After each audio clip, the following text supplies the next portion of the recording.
नमस्कार, बहुत बहुत स्वागत है आप सभी का। आप देख रहे हैं एनएमएफ न्यूज, आपके साथ मैं हूं नमता चौधरी। बरेली में जिस तरीके से आई लव मोहम्मद के नाम पर सड़कों पर बैठ गए थे कुछ मुसलमान, पुलिस ने इसी तरीके से उनको खदेड़ा था, जो तस्वीरें इस वक्त आप अपनी स्क्रीन पर देख रहे हैं। यह लाठीचार्ज पुलिस को इसलिए करना पड़ा क्योंकि जब शांति से बात करने की कोशिश की गई, जब इनसे प्यार से कहा गया कि उठ जाइए, तो इन्होंने इसे एक बड़ा मुद्दा बना लिया और सारी जगह पर एक ही नैरेटिव फैलाने की कोशिश की गई कि हम अगर अपने नबी के प्रति प्यार का इजहार कर रहे हैं तो पुलिस हमें इसी तरीके से पीट रही है। जबकि इसके पीछे का असली कारण यह था कि आई लव मोहम्मद से कोई दिक्कत नहीं है, इस तरीके के पोस्टर्स या अपने प्यार का इजहार आप लोग कर रहे हैं, कोई दिक्कत नहीं है। लेकिन अगर सड़कों पर बैठेंगे, पुलिस हटाएगी तो अल्लाह अकबर के नारे लगाएंगे, झड़प करेंगे, बहस करने की कोशिश करेंगे, तो फिर पुलिस को इसी तरीके से लाठीचार्ज करना पड़ा था। ये तस्वीरें जुम्मे की नमाज के ठीक बाद बरेली से सामने आई थी। इसके पीछे का मास्टरमाइंड मौलाना तौकीर रजा भी बताया गया, जिसे बाद में हाउस अरेस्ट कर लिया गया था और खबर तो यह भी आई कि बाद में फिर उससे पूछताछ की गई। और ये सारी चीजें प्री प्लान थी क्या, पहले से पूर्व अगर कहा जाए तो नियोजित थी क्या, इसी को लेकर फिलहाल जांच पड़ताल भी की जा रही है। और इस पूरे मुद्दे पर देश के मुसलमान, बड़े बड़े दिग्गज, मौलाना अलग अलग तरीके से अपनी राय रख रही हैं।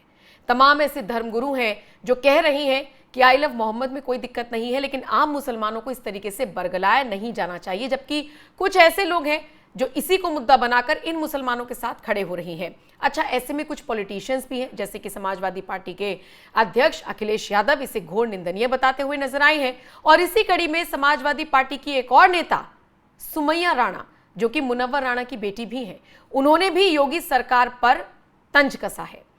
उन्होंने पहले तो यह कहा कि मोहम्मद साहब के लिए हम गोली खाने को तैयार हैं। अगर लखनऊ में इसी तरीके का प्रोटेस्ट होता है तो फिर आप क्या करेंगे? क्या आप हम पर गोली चलवाएंगे? हम गोली खाने के लिए तैयार हैं।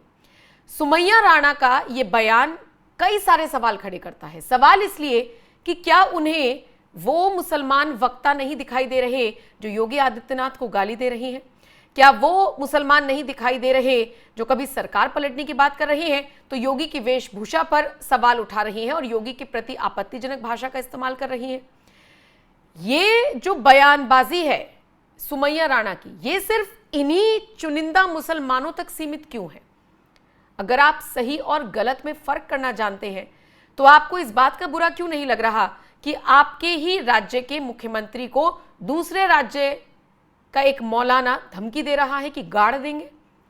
सवाल उठते हैं और सवाल उठते रहेंगे, लेकिन जवाब किसी के पास नहीं। सुमैया राणा को जरा सुन लीजिए क्या कुछ वो कह रही हैं। बहुत ही शर्मनाक और बहुत ही दर्दनाक जो वारदात थी कल हुई है। नमाजियों के साथ जो मस्जिद से निकल रहे थे जुमा पढ़कर और उसके बाद उन्होंने वहां पर आई लव मोहम्मद के पोस्टर लेकर के निकले थे।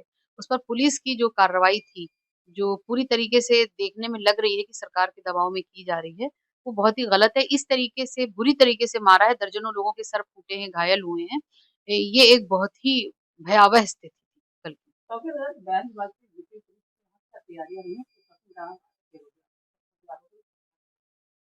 देखिए, ये सरकार तो लॉ एंड ऑर्डर मेंटेन करने में फेल है ही है।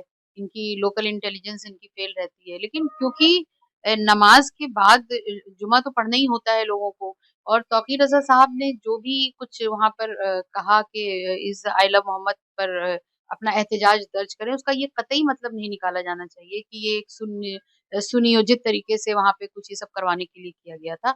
ये पुलिस द्वारा जो ये भगदड़ मचवाई गई, उसमें लोग भागे, उनको लाठी डंडों से पीटा गया, ये कहीं न कहीं बहुत ही शर्मनाक है। बिल्कुल कार्रवाई करनी चाहिए, और खाली इसी मुद्दे पर नहीं, इससे पहले भी जो मुद्दे आए हैं, जो भारतीय जनता पार्टी के नेताओं ने बहुत सारे भड़काऊ भाषण दिए हैं, तमाम तरह के ऐसे कृत्य इनके सामने आते रहते हैं, उन सबको भी संज्ञान में लेकर के उनको अपना मुख्यमंत्रित्व पद का ख्याल करके और कार्रवाई जो है वो एक न्यूट्रल तरीके से करनी चाहिए। आई लव मोहम्मद के बाद यूपीआई लव, मैं स्वागत करती हूँ। अगर किसी को किसी से लव है, वो आई लव लिख रहा है, तो इस पर मुझे नहीं लगता कि किसी को ऑब्जेक्शन होना चाहिए। मुझे तो बिल्कुल भी ऑब्जेक्शन नहीं है, कोई आई लव मोहम्मद लिखे, कोई आई लव महाकाल लिखे, कोई I love CM Yogi Adityanath लिखे, कोई आई लव यूपी पुलिस लिखे। जिसका जिससे दिल भरता हो, जिसका जिससे श्रद्धा हो, मान सम्मान हो, उसके लिए लिख सकता है। इसमें कोई, मुझे नहीं लगता कि कोई ऑब्जेक्शन हो सकता है। तो यही बात तो पुलिस भी समझाने की कोशिश कर रही थी कि आई लव मोहम्मद तो आप भी कह सकते हैं, कोई दिक्कत नहीं है, बशर्ते आप सड़कों पर ना बैठें, आप सड़कों पर प्रोटेस्ट ना करें, आप जुमे की नमाज के बाद ये इकट्ठा होकर शक्ति प्रदर्शन करने की कोशिश ना करें, क्योंकि ये उत्तर प्रदेश है। यही तो पुलिस कहने की कोशिश कर रही थी। अच्छा, सुमैया राणा को ये तो दिख जाता है कि बीजेपी के नेता भड़काऊ भाषण दे रहे हैं, लेकिन उन्हें ये नहीं दिखता कि कैसे उत्तर प्रदेश के मुख्यमंत्री को, यहां तक कि हमारे देश के कुछ लोग तो प्रधानमंत्री तक को गाली दे देते हैं, उनकी दिवंगत माता के प्रति अपमानजनक शब्दों का इस्तेमाल कर लेते हैं। किसी भी नेता का उस वक्त एक भी बोल नहीं फूटता। और अब देखिए कैसे मुसलमानों के हित में आगे आकर इस पर राजनीतिकरण भी इसका किया जा रहा है। सुमैया राणा हो या जिस तरीके से वो मौलाना तौकीर रजा का जिक्र कर रही हैं, वो मौलाना हो या फिर ये उपद्रवी जिन्होंने, ये देखिए ईंट पत्थर इनका इस्तेमाल करके पुलिस पर हमला करने की कोशिश की गई थी, ऐसा आरोप है।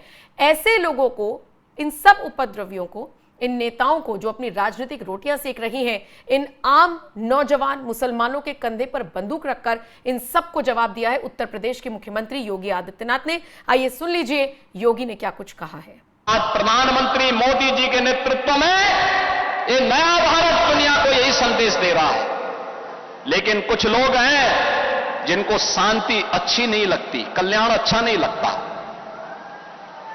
कल्याण अच्छा नहीं लगता। जब भी कोई हिंदू पर्व और त्योहार आता है उनको गर्मी आने लगती है, और उनकी गर्मी को शांत करने के लिए हमें डेंटिंग पेंटिंग का सहारा लेना पड़ता है। बहनों और भाइयों, आपने देखा होगा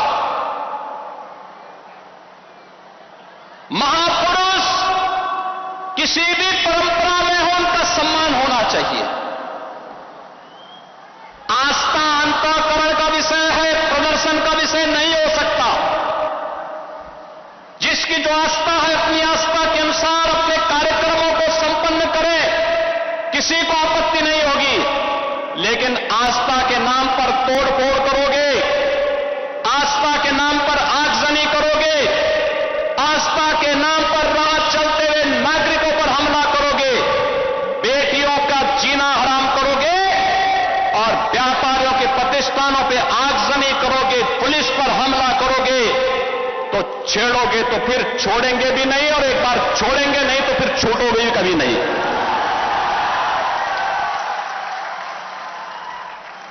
आपने देखा होगा एक तरफ इस्लाम के में कहते हैं कि हम बुत परस्ती का विरोध करते हैं, ये उनका विषय है, उनका दर्शन है, उनकी फिलॉसफी है। हम तो मूर्ति पूजक हैं, हम मूर्ति पूजक हैं, भगवान की उपासना करते हैं। साकार ब्रह्म का भी और निराकार ब्रह्म की भी उपासना सनातन धर्म की इसकी इजाजत देता हमें। और इस्लाम का अनुयायी कहता है कि हम बुत परस्ती का विरोध करते हैं, उससे वे नफरत करते हैं। और दूसरी तरफ आई लव मोहम्मद कह करके अव्यवस्था और आगजनी तोड़फोड़ का सहारा ले रहे हैं।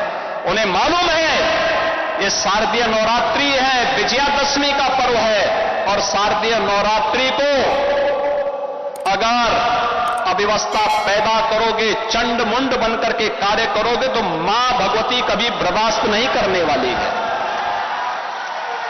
मां भगवती तो ऐसे चंड और मुंडों को रोकने का ही कार्य करती है। इसीलिए सभी सनातन धर्मावलंबी मां भगवती दुर्गा की पूजा इसीलिए करती है जिससे शक्ति अर्जित कर सके। आपका उपासना आपका विषय, अंतःकरण का विषय होना चाहिए, चौराहे पर प्रदर्शन करने का विषय नहीं होना चाहिए। और इसीलिए हम लोगों ने कहा कि धर्मस्थलों पर माइक बंद होने चाहिए, अपने परमिशंस में आप बजाइए, दूसरों का जीना हराम बंद करिए, और ये प्रतिबंध उत्तर प्रदेश में यथावत रहेगा। तो सुमैया राणा हो या फिर जिन लोगों को हमदर्दी हो रही है ऐसे उत्पात मचाने वालों से, उनको योगी आदित्यनाथ ने सीधे सीधे तौर पर जवाब दे दिया। कह दिया कि जब हिंदू त्योहार आते हैं तो ये इस तरीके से हरकतें करते ही हैं और इसे बर्दाश्त नहीं किया जाएगा। फिलहाल इस खबर पर आपका क्या कुछ कहना है, आप अपनी राय कमेंट कर हमें जरूर बताएं।